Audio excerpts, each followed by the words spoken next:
So Florida's Governor Ron Desantis has finally done something I agree with. He's making children not have to learn mathematics anymore. Let's talk about it in today's video.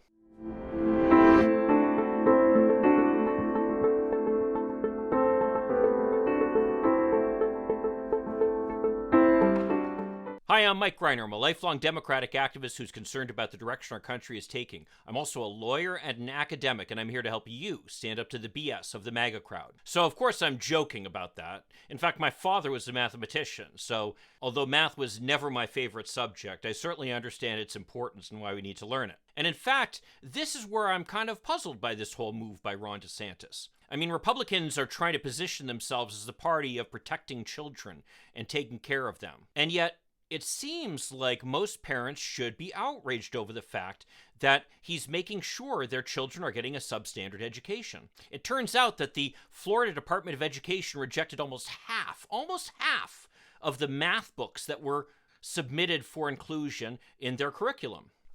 Allegedly, the reason that these books were excluded was because of the fact that they included critical race theory or prohibited topics. Now, if anything, this development just shows how the laws passed in Florida really are overbroad and can be interpreted in just about any way. The supporters of the laws seem to argue that they only target a specific kind of speech, what they refer to as grooming speech. And yet, how mathematics could apply to that, I fail to see. The only relationship I see between mathematics and relationships between people is if you say 1 + 1 = 2.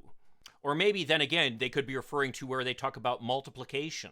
But beyond that, I really fail to see how it applies. And the truth of the matter is, Florida has really refused to provide any kind of additional information as to why they're rejecting these textbooks. Dana Milbank at the Washington Post wrote a great column that I'll link to down below, of course, where he talks about just how absurd this is, pointing to some of the specific textbooks and the inclusions that they have in there. One textbook that was banned, for example, is Cengage's Pre-Calculus with Limits.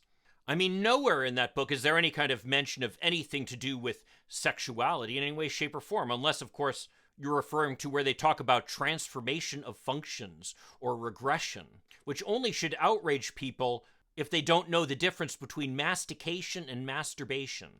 Now, obviously, these laws have become nothing more than just an opportunity for Republicans to try to raise their profile by appealing to the red meat of their supporters. Their supporters believe that there's some kind of vast liberal plot to indoctrinate the children of America. And so Ron DeSantis and his Secretary of Education say, well, here are all these math textbooks that are indoctrinating your children. And that then turns into proof that, yes, liberals are out there trying to indoctrinate children. But what's missing is any kind of evidence that in the first place, the books were going to do anything that would be inappropriate.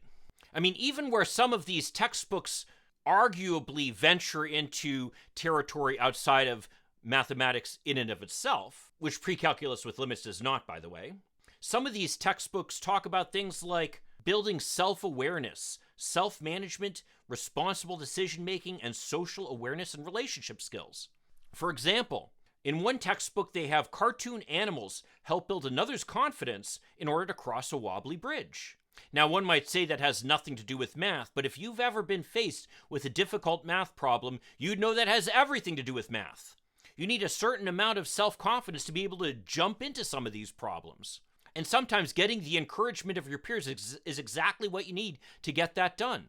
Indeed, the publisher of that textbook, Cassell, defended its position on including these material in the textbook, saying, research confirms that social and emotional learning bolsters academic achievement because it helps students focus on learning and engage more deeply with content.